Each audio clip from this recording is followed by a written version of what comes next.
Olá, sejam muito bem-vindos a mais um episódio do podcast Saúde Coletiva, Informação, Orientação e Cuidado. Esse podcast é uma produção do mestrado em Saúde Coletiva da Universidade Regional de Blumenau, a FURB. Eu sou Hernani Santelena, médico do Departamento de Medicina da FURB e professor do mestrado de Saúde Coletiva da FURB. A ideia do podcast de Saúde Coletiva é devolver à nossa comunidade os resultados dos estudos realizados por nossa universidade e, além disso, passar informação, orientações e cuidados no campo da saúde coletiva. Essas pesquisas são realizadas pelos nossos alunos de mestrado sob orientação de professores, doutores e pesquisadores de diversas áreas da saúde. Nosso podcast surgiu com o intuito de aproximar a comunidade e os pesquisadores locais. Esse é o canal pelo qual nós vamos debater com a comunidade a saúde coletiva na nossa região. Bom, hoje nós vamos falar sobre um assunto que é muito importante, que se refere ao uso de medicação e à saúde mental da população. Para isso, nós convidamos a professora Mônica Nunes, que é farmacêutica, professora e doutora de farmácia aqui na nossa universidade. Mônica, obrigado por aceitar o nosso convite. Muito obrigada, professor Hernani, pelo convite. Estou muito feliz em estar aqui hoje participando desse podcast e também quero parabenizar esse espaço, né, tão importante para a divulgação de informação para a nossa comunidade. Legal, Mônica. Obrigado por ter vindo. A gente sempre pede para o convidado, ou a convidada no nosso caso, comentar aspectos da sua formação, um pouco da sua experiência, o que tem feito, quais são as pesquisas, se apresentar, enfim, para a nossa comunidade. Então, eu sou a Mônica, farmacêutica, fiz mestrado em assistência farmacêutica e doutorado em farmácia pela Universidade de Santa Catarina, Federal de Santa Catarina, nesses dois estudos eu desenvolvi, os meus estudos eles são sobre acesso a medicamentos e políticas públicas, né, de acesso a medicamentos e a sua relação com a assistência farmacêutica, né? Então, para a população entender, esses estudos eles têm o intuito de verificar se as políticas públicas, né, elas de fato trazem benefícios para a população quando elas têm acesso a um medicamento, né? Além disso, eu também, enquanto profissional, né, atuei tanto no serviço público quanto no serviço privado, nas esferas municipal e estadual, e mais com essa formação e também há muitos anos a minha grande paixão é a docência, então eu também já atuei no curso de especialização em gestão da assistência farmacêutica enquanto coordenação técnico-pedagógica e hoje estou, né, professora da Universidade da FURB, né, Universidade aqui de Blumenau, no curso de farmácia. Obrigado, Mônica, já tenho uma experiência grande. Legal. A comercialização de antidepressivos e estabilizadores de humor ela vem crescendo a cada ano no Brasil, conforme os dados disponíveis pelo Conselho Nacional de Farmácia. A venda desses medicamentos tem crescido em torno de 58% entre os anos 2017 e 2021, bem aquele período nosso da pandemia. A população brasileira tem recorrido de forma progressiva aos fármacos, aos medicamentos, em situações relacionadas a questões de saúde mental. De acordo com dados divulgados em 2017 pela Organização Mundial da Saúde, o Brasil é um dos países com maior quantidade de pessoas com depressão e com ansiedade no mundo. Esses dados podem explicar, pelo menos em parte, o aumento na utilização desse tipo de medicação para ansiedade, antidepressivos, sedativos nos últimos anos. Mônica, você podia compartilhar um pouco conosco de que forma que esses medicamentos atuam no corpo das pessoas e como que eles podem de verdade ajudar na saúde mental? Claro, professor. Então, eu acho que antes da gente começar a falar sobre como eles atuam, né, eu acho importante a gente, de forma bem simples, explicar para a população como que o cérebro funciona de maneira no geral, né? Então, nosso cérebro ele funciona a partir de neurotransmissores, né? Então, essa resposta a partir dessas substâncias, né, é que o cérebro vai ter uma atividade e dar uma resposta que será sentida pelo corpo, né? Então, os medicamentos que atuam no cérebro, né, no sistema nervoso, eles têm essa função de tratar os problemas de saúde mental, né? Então, todo mundo já ouviu falar, né, nos neurotransmissores, né? Então, os neurotransmissores são essas substâncias que vão modular a resposta do cérebro, tá? E aí, como que então esses medicamentos vão atuar? Eles modulam como esses neurotransmissores agem no cérebro para viabilizar o equilíbrio entre o humor, né, a ansiedade e as funções sistêmicas do nosso corpo, né? Então, eu gostaria de trazer aqui pra gente um exemplo de um medicamento, né, muito utilizado para a saúde mental, que é a fluoxetina, né? A fluoxetina é um medicamento considerado antidepressivo, né? E como é que ele vai agir? Ele vai deixar um neurotransmissor chamado serotonina por mais tempo agindo no cérebro. Então, esses medicamentos, de forma geral, atuam quase todos dessa forma. Eles modulam os neurotransmissores dentro do cérebro, né? E aí, a partir da ação dessa substância, o paciente vai ter o benefício da ação desse neurotransmissor, né? Outro medicamento muito utilizado na saúde mental é o popular conhecido como remédio para dormir, né? Que é o clonazepam, também muito utilizado, e assim como a fluoxetina, ele também vai modular um outro neurotransmissor, só que é um neurotransmissor que, ao invés de dar a sensação de prazer, de felicidade, né, como é no caso da fluoxetina, ele vai estimular um neurotransmissor que ele é inibitório do sistema nervoso. Então, qual é o efeito que a pessoa vai ter? É de se acalmar e aí conseguir dormir, né? Então, a grande maioria dos medicamentos utilizados para a saúde mental, eles agem dessa forma e dessa forma eles podem, né, ajudar no tratamento das pessoas que são acometidas por transtornos, né, por problemas de saúde mental. Então, Mônica, mas muitas vezes as pessoas recorrem a esses medicamentos como uma solução dos seus problemas, né? Sim. Seja de ansiedade, seja de depressão, Uhum. mas muitas vezes esses remédios também têm efeitos colaterais, como outros medicamentos de outras áreas, né? Sim. Você podia falar um pouco para nós sobre esses efeitos colaterais? Sim. É muito importante a gente saber sobre os efeitos colaterais, professor Hernani, porque eles são também os efeitos, muitas vezes os efeitos benéficos que as pessoas estão procurando.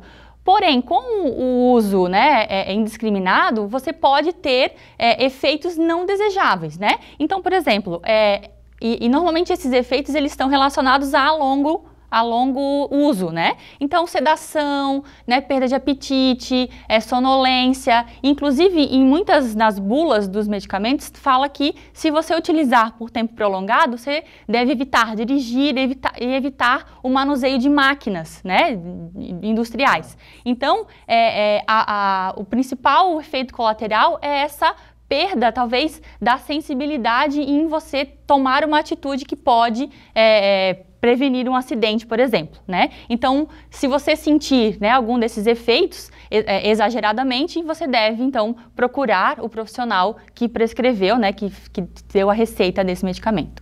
E você poderia falar de algum efeito a longo prazo? Porque às vezes é isso, a pessoa está sonolenta, ela pode cair, se machucar, mas tem efeitos também a longo prazo, né? Porque tem gente que toma esses medicamentos durante anos e anos. Sim. A gente já tem estudos hoje falando sobre a perda da memória, né? E em casos de pessoas mais jovens, né? De efeitos na sua produtividade, né? Então, para os adultos, dificuldade de atenção, né? Dificuldade de desenvolver um raciocínio, né? E para as crianças, dificuldade de aprendizagem, né? Então, a gente tem efeitos importantes a longo prazo. Por isso, a importância da gente ter sempre acompanhamento com o profissional de saúde.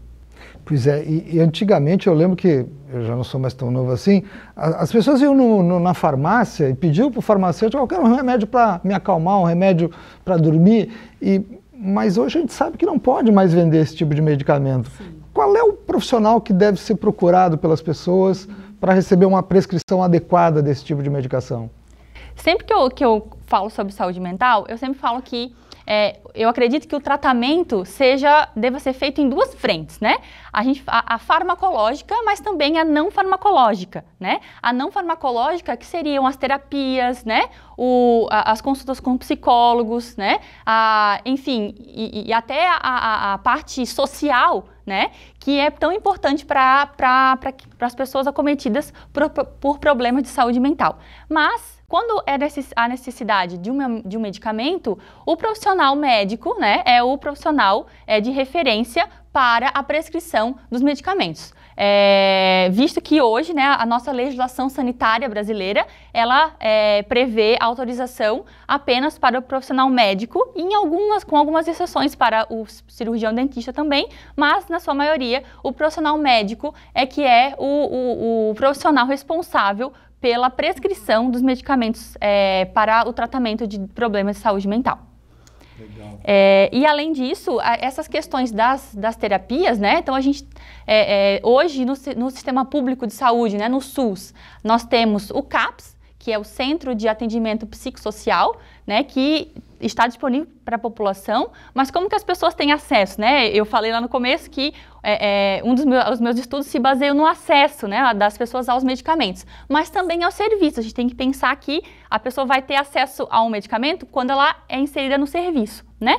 Então, hoje, dentro do Sistema Único de Saúde, o usuário, né, o paciente, ele vai até uma unidade de saúde, né, a sua unidade de saúde de referência do seu bairro, e ela apresenta os seus sintomas para o médico de saúde da família, né? E aí é esse médico que vai referenciar esse paciente para o CAPS, né? E lá no CAPS, então, ele vai ter atendimento com psiquiatra, né? Que é a especialidade médica mais importante dentro da saúde mental, mas vai ter acesso também a psicólogos, a outras terapias, que como eu falei, esse conjunto, né, esse tratamento multiprofissional, que eu acho que é tão importante quando a gente fala de saúde mental, né? Então, não só, como você falou, não só o medicamento, né? Mas pensar nessa questão das terapias e também muito importante o apoio social, né?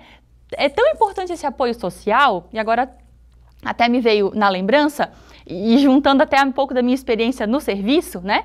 Nós temos hoje o componente especializado da assistência farmacêutica, que é popularmente conhecido como o alto custo, né? Em que um dos critérios, né, lá no acesso a esse programa, o paciente ele tem que atender alguns critérios. E alguns protocolos de atendimento para doenças de saúde mental, um dos critérios é que a pessoa tenha um convívio social, que a pessoa tenha alguém, né, que ajude ela não pode morar sozinha, por exemplo, né? De tão importante que é o apoio das pessoas, da família e da comunidade no tratamento de saúde mental, né? Então, até o próprio, né, Ministério da Saúde já entende dentro do seu protocolo de atendimento, né, para esses casos, de que consegue ver essa importância do social, né, dentro do tratamento. Foi legal tu falar essa coisa assim do atendimento multiprofissional, de ter multifacetas no tratamento disso e não só a questão do medicamento, porque as pessoas tendem a pegar o medicamento como se fosse uma muleta, como se fosse a solução única do seu problema de saúde mental. E o que eu vi muito como médico atendendo em postos, em unidades de atenção primária principalmente, é um uso indiscriminado, assim, as pessoas usam e demandam dos médicos que estão atendendo renovação de receita e querer tomar e ficar tomando. Esses medicamentos causam dependência, tu podia falar um pouco sobre essa coisa da dependência, o lado bom e agora falando do lado não tão bonito, vamos dizer, às vezes, do uso desse tipo de medicação? Como eu falei antes, né, nós temos muitos efeitos colaterais no uso desses medicamentos, né? Então, se já com o uso terapêutico, né, que a gente fala quando a pessoa tem uma prescrição e ela usa de forma adequada, a gente usa o termo uso terapêutico, né? Então, se ela usa com o uso terapêutico já se tem muitos efeitos colaterais, você imagina com o uso indiscriminado, né? Então, esses efeitos são muito maiores, né? E principalmente pela questão do abuso, né? Então, assim, quando a pessoa utiliza esses medicamentos de forma prolongada, com doses alteradas, né? Às vezes as pessoas se automedicam ou aumentam a dose sem falar com o médico, né? Isso tem um efeito muito danoso para a saúde da população, né? Então, assim, muitas vezes os pacientes, e a gente às vezes tem que entender porque a pessoa está num sofrimento, né? Mas, muitas vezes, como você falou, o medicamento serve só como uma muleta. E o uso dele e essa equipe multiprofissional seria um resultado importante para um tratamento adequado, né? Então, o uso indiscriminado pode trazer, novamente, tonturas, né? Perda de apetite, perda de memória, né? Muito mais, de forma muito mais exacerbada do que com a dose terapêutica, né? Uma outra questão que eu queria abordar contigo, Mônica, é quem está usando esses medicamentos psicotrópicos, esses medicamentos que atuam no sistema nervoso central para o tratamento da depressão e da ansiedade. Porque um bom tempo atrás, as pessoas usavam exatamente para esse fim, e eram adultos que estavam trabalhando, enfim, pessoas que de fato, idosos que estavam deprimidos, viviam sozinhos e tal. E hoje em dia parece que houve uma disseminação, quer dizer, hoje em dia tem adultos usando antidepressivo, tem idosos usando antidepressivo, e chama atenção o uso de crianças e adolescentes fazendo uso desse tipo de coisa. Então eu queria um pouco da tua experiência, da tua vivência em relação a essa questão essa popularização, vamos dizer assim, em todas as faixas etárias. Precisa mesmo disso tudo? Dentro da área da farmácia e também da assistência farmacêutica, nós temos um termo que chama medicalização, né? Que é você medicalizar a vida, você medicalizar o seu dia a dia, né? Então, eu fui mal, vamos pensar assim no adulto, né? Tive um dia ruim, vou tomar um medicamento para me trazer um efeito, né, uma sensação melhor, né? E isso é muito perigoso, né? Então, a gente tem que pensar que o uso desses medicamentos, eles têm que estar restritos às pessoas que realmente necessitam, né? Porque, como a gente já está comentando, né, no decorrer aqui do podcast, o quão é danoso o uso indiscriminado desses medicamentos. Então, hoje a gente vê um aumento grande, principalmente durante a pandemia, né?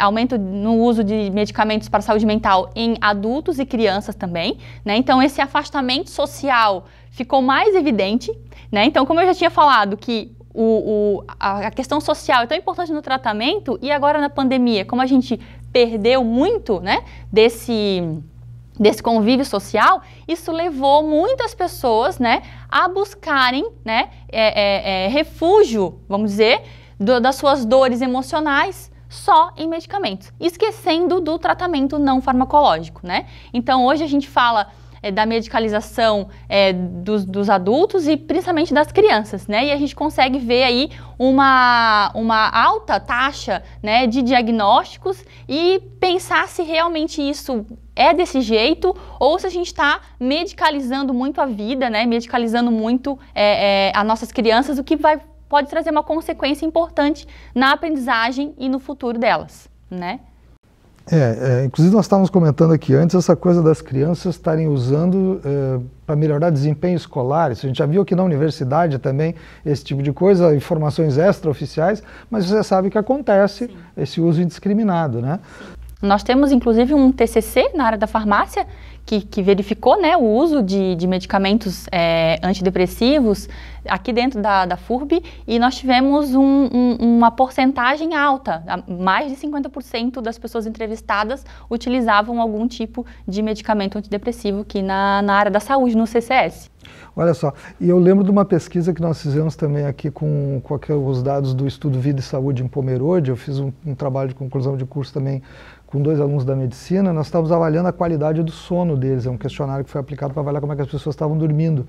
E a gente viu o quanto que os idosos estão utilizando medicamentos que seriam para ansiedade, né, um sedativo, por exemplo, eles estão usando direto para dormir, né, como sendo uma muleta para dormir, e aí causa essa dependência e esse tipo de coisa que não é muito bom.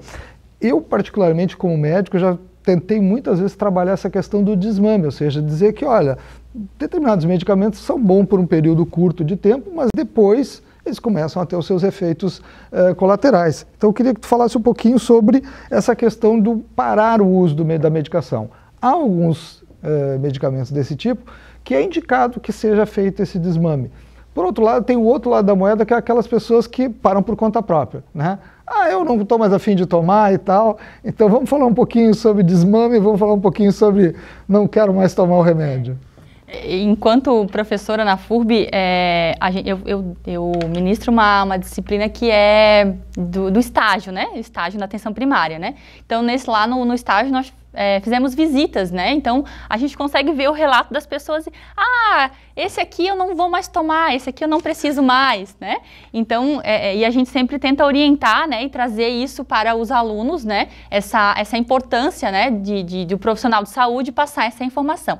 Mas essa parada, né, repentina do uso de medicamentos para a saúde mental é muito importante a gente falar, porque ela pode trazer a síndrome da abstinência, né? Assim, a gente sabe, né, que os medicamentos são drogas lícitas, né, mas ainda são drogas, pois têm efeitos no organismo e quando a gente para, né, de uma forma brusca o uso desse medicamento, você pode ter essa crise de abstinência que vai trazer efeitos como sonolência, tontura e principalmente aqui, mudanças repentinas de humor, né? Então a gente tem já estudos falando sobre isso, né? Falando sobre o aumento, né, nos casos de abstinência, ora o paciente está muito eufórico, ora o paciente está muito triste, né? Então, essa questão das mudanças de humor são a característica principal da parada brusca, né, dos medicamentos para a saúde mental, né? Muito bem. Uma questão que você tocou um pouco também aqui foi essa questão do SUS, do fornecimento por essa medicação para o SUS. A maioria das pessoas usa o SUS, procura os medicamentos lá. A gente sabe que muitos medicamentos não são fornecidos pelo SUS, né? E as pessoas acabam demandando comprar, às vezes gastando verdadeiras pequenas fortunas mensalmente para poder comprar os seus remédios. Alguns até param de tomar os remédios porque não conseguem comprar a medicação. Então, vamos falar um pouquinho sobre isso. Como que é essa questão da dispensação dos medicamentos para a saúde mental no SUS? De fato, tem muito pouco? Está adequado? Deveria ter mais? Como que você vê essa situação? Hoje, antes de dar a resposta, eu quero de novo trazer dois conceitos, né? Um conceito de RENAME, que é a Relação Nacional de Medicamentos Essenciais, e REMUME, né, que é a Relação Municipal de Medicamentos Essenciais, né? Então, hoje, dentro da RENAME, nós temos 50... dentro da RENAME, ela é dividida, né, por ação nos sistemas. Então, dentro do sistema nervoso, nós temos 57 medicamentos disponíveis, né, no âmbito do SUS para tratamento de problemas de saúde mental. Né? Desses 57 medicamentos, 12 eles são do componente básico, que, pensando no financiamento, né, são de responsabilidade do município, né? Que aí então poderiam fazer parte da REMUME, que é a Relação Municipal de Medicamentos, né? Só que, né, pela legislação, isso dentro da legislação, ainda prevê que o município ele pode pactuar dentro dessa lista com os medicamentos que ele vai fornecer ou não à sua população, né? Então, hoje aqui no município de Blumenau, nós temos 10 medicamentos, que são desses 12, 10 estão na REMUME do município de Blumenau, disponíveis para a população, né? Se a gente pensar, é pouco, é muito, é adequado, não é adequado, né? Então, para selecionar esses 10 medicamentos, foi feito um estudo, né, um estudo epidemiológico, para entender quais são as características da população de Blumenau, para entender e qual é também o perfil de prescrição, para entender quais são os medicamentos que vão estar disponíveis no SUS, né? Porém, a gente sabe que a indústria farmacêutica lança novos medicamentos, né, quase que diariamente, né?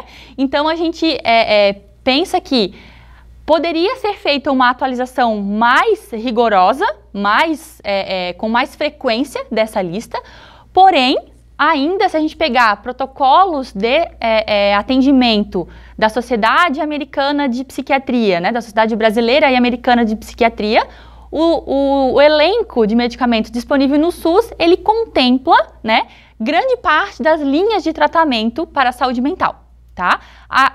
O que acontece é que, com o uso indiscriminado, com a parada, né, sem aviso, sem acompanhamento do médico, sem um acompanhamento, inclusive farmacoterapêutico, né, o que a gente vê é a resistência, né, e aí a pessoa tem que passar muito rápido para um novo tipo de medicamento e aí acaba esgotando as alternativas que tem no SUS. Já vou aproveitar e entrar numa última questão nossa aqui, que é meio que linkando um pouquinho com a tua tese de doutorado, que é a questão da judicialização. Sim. Fala um pouquinho para as pessoas o que é a judicialização e qual foi a tua experiência em relação aos medicamentos de saúde mental. Tinha muita questão em relação a isso, não? Então, né, a minha tese ela foi sobre judicialização do acesso a medicamentos, né? Então, quando a pessoa entra na justiça requerendo um medicamento para o Estado, ou para a União, ou para o município, né, entrou na minha amostra, né, do meu estudo, né? Então, o que a gente pôde perceber é que no Brasil, ele não são os maiores, nem em quantidade, nem em valor, né? Ainda continuam sendo os medicamentos biológicos, que são mais, né, têm valor agregado maior, mas que eles são muito importantes quando a gente fala nessa questão de pular as alternativas terapêuticas do SUS, esgotar as alternativas terapêuticas no SUS. E aí sim a gente consegue ver uma quantidade grande, né, de medicamentos novos sendo judicializados, né? O que, particularmente da minha tese, é diferente, por exemplo, em outros países, né? Então, lá na minha tese eu comparei o Brasil com a Colômbia e na Colômbia é um padrão totalmente diferente. Na Colômbia, em quantidade, a gente encontra muitos medicamentos para a saúde mental como dentro do top 10 dos medicamentos mais solicitados por via judicial lá naquele país. Entendi. Muito bem. Bom, eu acredito que a gente conseguiu tirar muitas dúvidas a respeito desse tema, que é tão importante, que é a questão do uso de medicamentos associados a problemas de saúde mental. A gente viu que tomar medicação é importante, tomar medicação corretamente prescrita é importante, tomar a medicação, aderir ao tratamento de maneira correta é muito importante, mas a gente tem que estar esperto também, porque pode ocorrer dependência, existem efeitos colaterais a curto prazo e a longo prazo, e o que se recomenda? Que as pessoas procurem um profissional de saúde da sua confiança, médico, farmacêutico, para poder fazer um tratamento adequado e evitar problemas futuros. Eu queria agradecer as pessoas envolvidas na elaboração desse nosso podcast, a Mônica em particular e a nossa equipe de produção, e a gente fica por aqui. Mais um podcast da área de saúde coletiva. Enquanto vocês aguardam o nosso próximo episódio, que a gente lembra que vai ser a cada 30 dias, não deixe de nos seguir nas nossas redes sociais, @ppgscfurb, e até mais.